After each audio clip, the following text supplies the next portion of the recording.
Je vais vous dire quelques mots de mon témoignage. Voilà, j'étais un garçon très orgueilleux dans ce monde. J'essayais de satisfaire mon cœur dans les sorties, dans l'alcool, dans les mariages, mais ça n'a pas satisfait mon cœur. Et à un moment donné dans ma vie, je me sentais courbé par le péché. J'ai été même capable, j'ai honte de dire ça, mais de fumer cette drogue douce, j'étais capable. Et voilà, je sentais que le péché me courbait, il me courbait. Et un jour, j'étais en bas de la cité, j'étais avec un copain à moi, et je lui parlais des gens qui s'approchaient de Dieu. Et je les critiquais, je leur disais que ça ne servait à rien d'aller comme eux. Ils n'avancent pas avec Dieu, ils ne veulent pas se donner à fond. Et je disais, si moi je vais à l'assemblée, c'est pour être de bon avec Dieu, être à fond avec Dieu. Et ce que je ne savais pas, c'est que Dieu, à ce moment-là, il m'entendait. Et 2 jours après, j'étais en haut dans le quartier. Et il y a des copains à moi qui venaient vers moi, ils me disaient, viens on va à la réunion de jeunesse. Et je leur disais, non, ça ne sert à rien pour aller. Ils n'ont pas. Et un chrétien, il est venu vers moi, il m'a dit, tu fuis comme Jonas. Et quand il m'a dit ça, ça m'a fait quelque chose. Et je ne sais pas pourquoi je suis allé dans cette réunion. Je suis rentré dans la réunion de jeunesse. Et quand je suis rentré dans la réunion de jeunesse, le pasteur il parlait pour moi. Tous mes copains se sont retournés, ils me regardaient. Et je faisais celui-là qui ça me faisait rien. Mais je sentais quelque chose. Il y avait quelque chose déjà qui rentrait en moi. C'était le plan de Jésus. Et le lendemain, je vais manger à l'église avec les chrétiens, je ne sais pas pourquoi, avec ma femme. Et je lui dis, il y avait une réunion. Je dis, viens on va à la réunion, viens on va à la réunion. Et qu'on est parti dans la réunion, Dieu m'a parlé encore. Et je sentais quelque chose en moi qui se posait en dedans de moi. Et je vais chez moi, quand je rentre chez moi, je rentre à la maison et je me mets à pleurer tout à coup. Et je dis à mon père, devant ma femme, devant tout le monde, je dis, je suis qu'un orgueilleux, je n'arriverai pas moi, j'arriverai pas, comment je ferai moi, je suis qu'un orgueilleux, mais mon Dieu, lui, il l'a fait. Alors si je peux te donner un conseil ce soir, cet après-midi, accepte-le, accepte-le.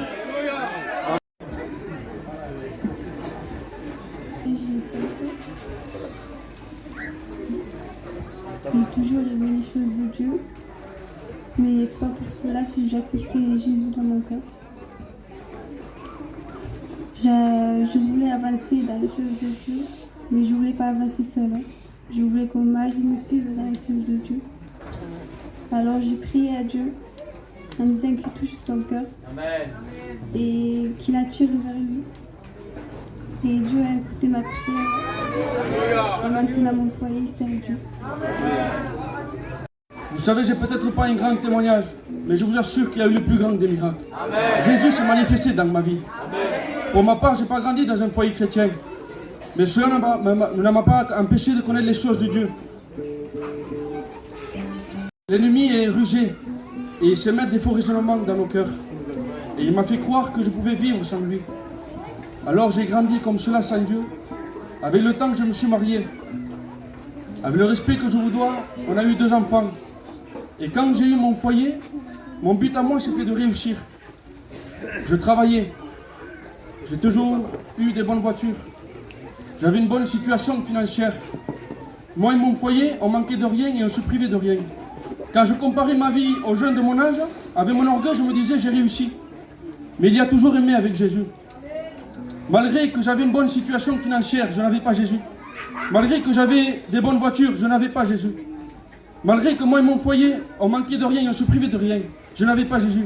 Et quand dans une vie, il n'y a pas Jésus, jamais on sera satisfait. Alors il y avait un vide dans mon cœur. Et je cherchais à le combler. Moi qui ne buvais pas et qui ne sortais pas, j'ai commencé à sortir, à boire. Et même cela ne m'a pas comblé. Alors je me suis penché sur les jeunes de mon quartier. Et j'ai remarqué que chacun d'eux avait un but, une passion. Un exemple, l'autre, c'était la guitare, c'était les sorties, c'était le piano, le foot. Et moi, j'avais pas cela. Et j'étais fatigué de chercher. Et un jour, je me suis mis devant chez moi, il était tard le soir. Et je ne sais pas pourquoi j'ai fait ça. Je regarde le ciel et je dis, Seigneur, pourquoi tout le monde a un but, une passion dans leur vie?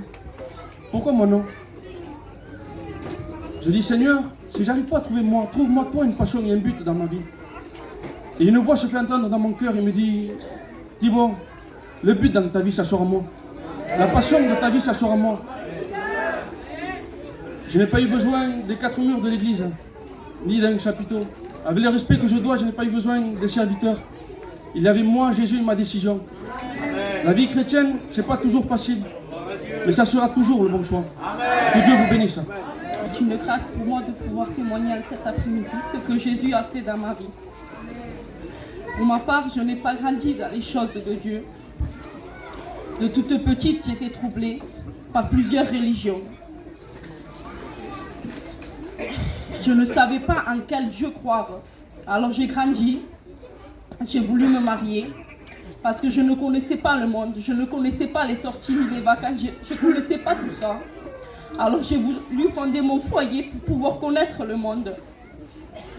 Je me suis mariée. Un coup mariée, j'ai connu tout ça. Je connaissais les sorties, je connaissais les vacances, tout ce que je voulais, je l'avais. Avec le respect que je vous dois, j'ai eu ma fille. Et pour moi, dans ma vie, j'avais trouvé le bonheur, j'avais tout. Puis j'ai eu mon garçon, avec le respect que je vous dois. Et c'est là que les choses se sont compliquées dans ma vie.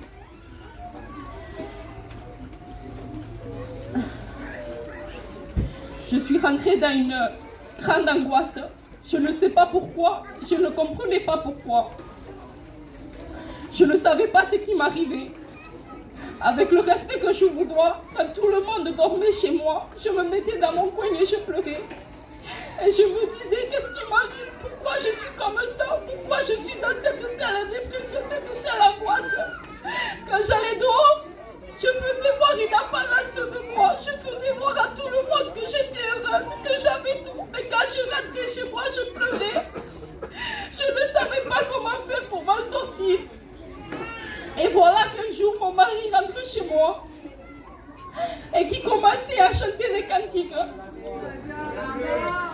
Et moi, je l'écoutais. Il me disait, Soraïma, ça te dit qu'on va y a une réunion? Moi, je ne voulais pas y aller, mais je suis allée pour lui faire plaisir. Je suis rentrée dans cette réunion, je me suis assise. Il y avait eu un appel, je m'avais levée, mais je n'avais pas accepté Jésus parce que je me disais dans mon cœur, je ne peux pas croire en quelque chose que je ne vois pas. Alors je suis rentrée chez moi et j'ai fait une prière à Dieu. J'ai fait, Seigneur, si tu existes vraiment, comme tout le monde dit, Seigneur, que tu es vivant, parle-moi, Seigneur, fais-moi voir, Seigneur, que tu es là, que tu existes. Je suis retournée dans cette réunion et là, il y avait un pasteur de Perpignan. Je ne le connaissais pas comme lui ne me connaissait pas.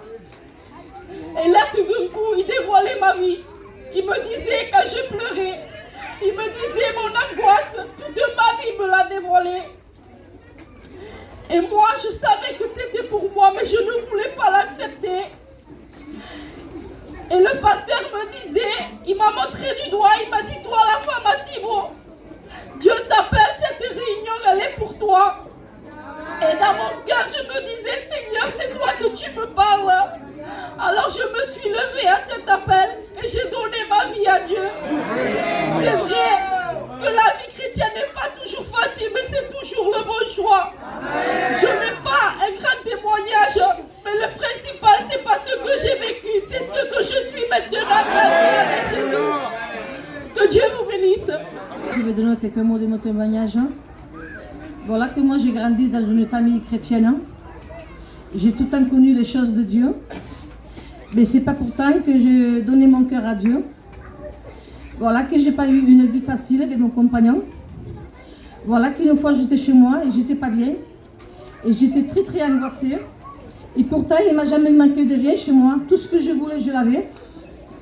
Et j'avais un vide dans mon cœur. Et j'étais pas bien. Et voilà que j'ai ma belle-sœur qui m'a appelée pour une réunion de jeunesse.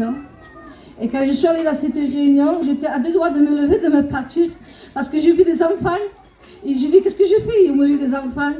Et alors, après, quand j'étais assise, j'ai senti une grande présence dans mon cœur. Et j'ai demandé pardon à Dieu. Parce que chaque fois quand j'allais dans les réunions, je suis allée plusieurs fois dans les réunions. Mais quand j'allais dans les réunions, c'était pour l'enterrer. C'était pas pour moi, c'était pour mon mari. Voilà, chaque fois que j'allais, c'était pour lui. Et voilà qu'un jour, j'étais dans la réunion et j'ai demandé pardon. Parce que chaque fois que j'allais dans la réunion, c'était pas pour moi. C'était pour l'enterrer. Et là, j'avais pris une décision forte dans mon cœur. Et j'ai demandé à Dieu pardon, comme quoi je voulais aller à la réunion toute seule, même que lui, il n'allait pas. Mais moi, je vais aller quand même. parce que chaque fois que j'allais, c'était pour l'enterrer. Et voilà que la semaine après, quand je suis à la réunion, j'ai mon compagnon qui est venu, il me regardait par la fenêtre.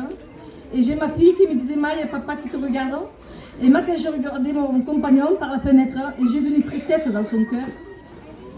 Et moi, j'ai rien dit, je laissais faire. Et la réunion après, c'était la même chose. Il me regardait par la fenêtre. Et je voyais qu'il n'était pas bien, qu'il était angoissé. Et moi, je n'appelais pas, je laissais faire. Et d'un coup, la réunion après, il m'a vu descendre pour aller à la réunion. Et il me dit, tu vas où? J'ai dit, je vais à la réunion. Il m'a dit, attends, je viens avec toi. Alors, j'ai rien dit, j'ai dit, merci à Dieu. J'ai dit, Seigneur, merci. Seigneur, merci. J'ai remercié Dieu, Seigneur. J'ai dit, c'est pas possible, j'ai dit. Et dans cette réunion, j'étais à 6 ans.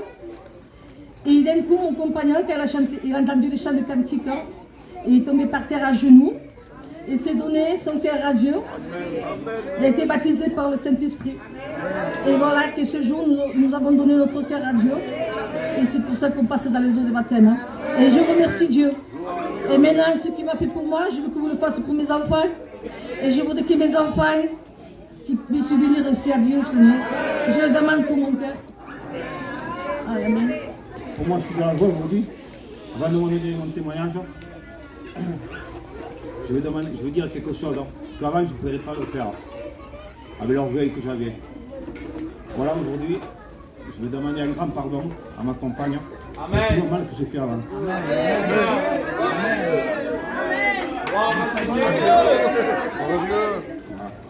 Avant de donner mon témoignage, je regarde bien. Vous allez rigoler, c'est pas des bidets. J'ai peur. Ça fait rire, hein? Voilà. Bon, il y en a qui me connaissent, il y en a qui ne me connaissent pas.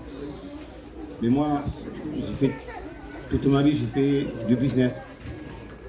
Et malgré que j'ai fait du business, je n'ai pas fait des belles choses aux yeux de Jésus. J'ai honte de dire mon témoignage. Mais je le dis parce que c'est la grâce de Dieu, il faut que je le dise. À travers ce témoignage, je peux toucher un cœur. Voilà que moi, quand j'étais dans ce monde, vous me connaissez tous, j'étais un garçon qui a vendu des choses pas belles.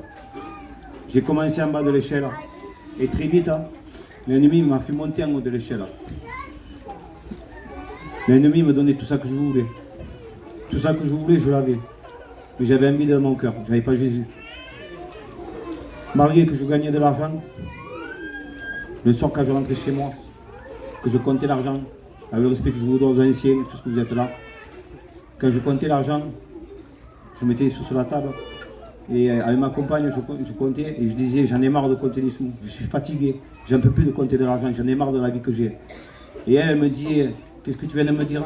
J'ai dit oui, je suis fatigué, j'en ai marre de compter de l'argent. Elle disait, là, j'ai jamais vu ça. Et oui, j'ai dit, c'est vrai, j'en ai marre, j'en ai marre. Voilà qu'un jour, il y avait un chapiteau, qui ressemblait à celle-ci. C'était le pasteur Tuerto, qui faisait une émission. Et ce chapiteau, je suis allé. Mais avant d'y aller, je devais faire une très grosse affaire. Et mon cœur a dit d'aller sur ce chapiteau. J'y suis allé. Et là, ce jour-là, Tuerto, c'était le pasteur Fay qui prêchait. Tu te rappelles, hein? C'était le pasteur Fay qui prêchait. Et il prêchait. Et après, à l'appel, il a dit, il y a quelqu'un qui doit faire une très grosse affaire et qu'il n'aille pas, ça risque de se mal se passer. Il a dit une deuxième fois. À la deuxième fois, j'ai recommencé à regarder le monde, qui c'est qui se levait, qui c'est qui ne se levait pas. Et là, j'ai compris qu'il parlait pour moi. Personne ne le savait. C'est Jésus qui a parlé dans le cœur au pasteur Fay. Et à la troisième appel, je me suis levé. Et quand je me suis levé, et le pasteur Tuerto, il a dit, Patrick, je savais que c'était toi. Je savais que c'était toi qui devais faire cette affaire. Et je ne suis pas allé faire l'affaire. J'ai laissé passer une semaine, 2 semaines, 3 semaines. Et vous savez qu'on n'a pas Jésus. Quand le diable est entre ses mains, tu n'es qu'une marionnette. Il est parti me faire l'affaire. Je suis parti faire l'affaire avec des amis à moi. Malgré qu'on était 3, avec le respect que je vous dois, armés, qu'on est allé faire l'affaire, Quand je suis allé là-bas, je me suis rappelé du pasteur Fessa qui m'a dit « Ne va pas faire l'affaire ». Et pourtant, il y avait tout sur la table. Tout ce qu'il fallait, c'était sur la table. Et moi là, j'ai regardé, il me dit « C'est bon ?» J'ai dit « Oui, c'est bon ». Et là, l'homme qui avait en face, il avait l'habitude de concevoir. Et il me dit « C'est bon pour toi ?» J'ai dit « Oui, c'est bon pour moi ». Et là, il me regarde, il m'a fait comprendre « Il est où l'argent ?» Et moi, j'ai dit « Il y a un petit souci ». Et il me dit « C'est quoi ?» J'ai dit « J'ai pas l'argent ». Et là, il me dit « Comment ça fait que tu n'as pas l'argent ?» Sinon, je n'ai pas l'argent. Aussitôt que j'ai dit ça, il y a 4 hommes qui sont sortis d'une pièce. Je pense que si j'aurais fait l'affaire, aujourd'hui, je ne serais pas là en train de vous témoigner. Dieu m'a gardé, encore. Vous savez, la plus belle chose, c'est appartenir à Jésus. C'est la plus belle chose qu'il y a. Depuis que j'ai donné mon cœur à Jésus, je suis heureux. Avec mon foyer, vous allez rigoler. On croirait 2 jeunes mariés. Ça fait rire, mais c'est la vérité. C'est vrai. On est heureux, on est ensemble. On lit la Bible, on chante ensemble, les cantiques. Voilà. Et voilà, que Dieu vous garde et Dieu vous bénisse. J'espère que le prochain chapiteau qui aura des témoignages des personnes qui seront ici. Peut-être, je le souhaite, mon fils Johan, mon Jean-Paul. Dieu, que le Seigneur puisse la bénir et bénir son foyer. Est-ce que tu crois que le Seigneur Jésus il est mort pour toi à la croix du Calvaire? Est-ce que tu t'engages maintenant à le suivre dans les bons et dans les mauvais jours? Alors sur la confession de ta foi, on te baptise au nom du Père, du Fils et du Saint-Esprit. Portons la nouvelle partout, répandons-la autour de nous, faisons connaître à tout le monde. Sa grâce féconde peut effacer tous les péchés. Portons la nouvelle partout, répandons-la autour de nous. Tout dit qu'il est merveilleux, tout dit qu'il est merveilleux.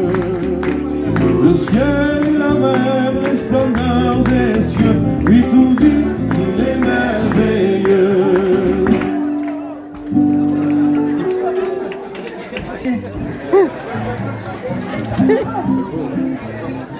Andar rezeki. Non, reste là.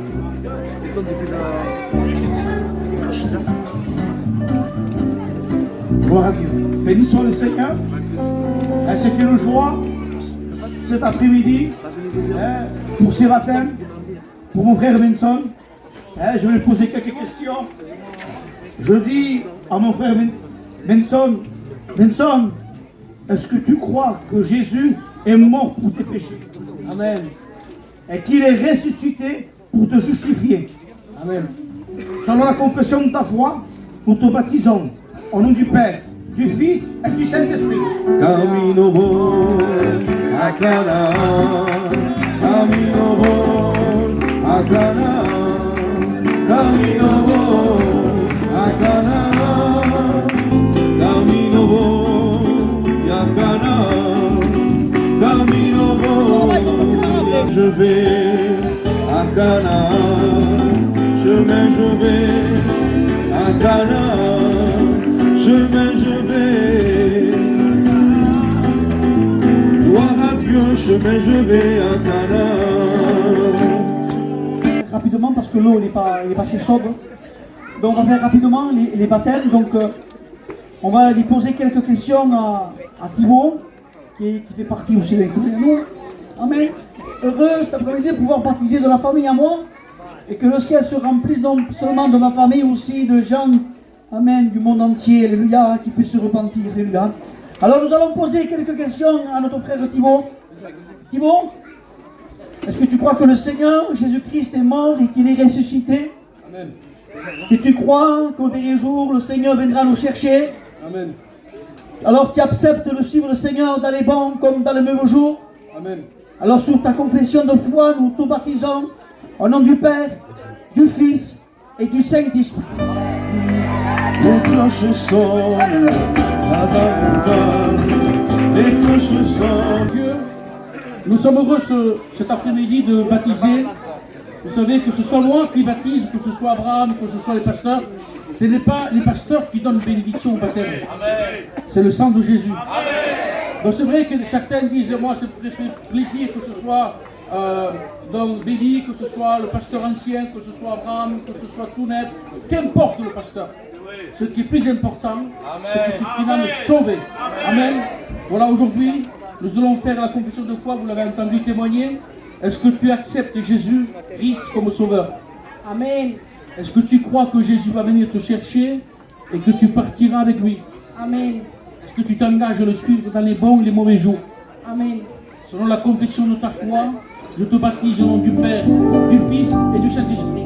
Tout dit qu'il est merveilleux, tout dit qu'il est merveilleux. Amen. Moment glorieux, tant attendu, Amen.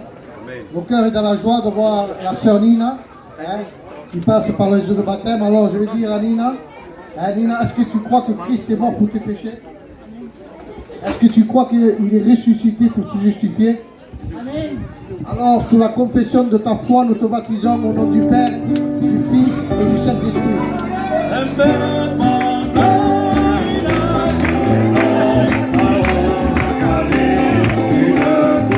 Alors, nous allons dire à mon frère Patrick, Patrick, crois-tu que le Seigneur Jésus-Christ, il est mort et qu'il est ressuscité?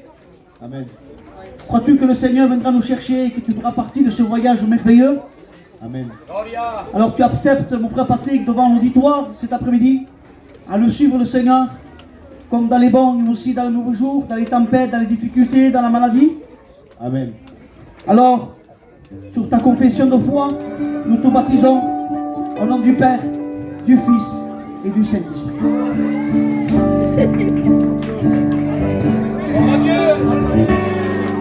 Porto la